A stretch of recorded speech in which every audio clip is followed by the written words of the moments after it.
Hi everyone, today I'm going to talk about the Zenith Flash-Matic wireless remote control. It's the first of its kind and it's from 1955. It was paired to go with the Zenith Flash-Matic television set, and the way this would work is you would flash a beam of light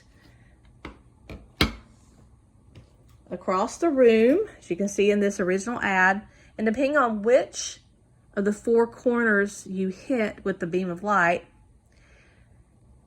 you could turn the television set on, adjust the volume, change channels, or just simply mute the set.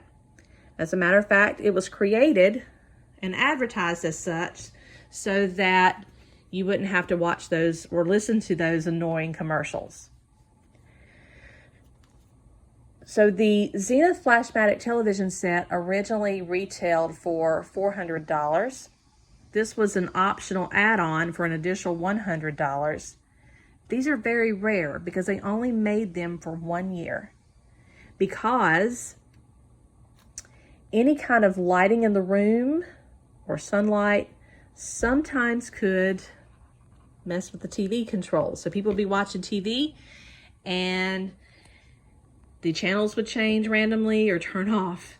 So if you have that television set, I would love to talk to you.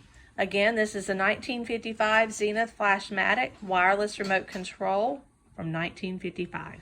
Thanks for watching.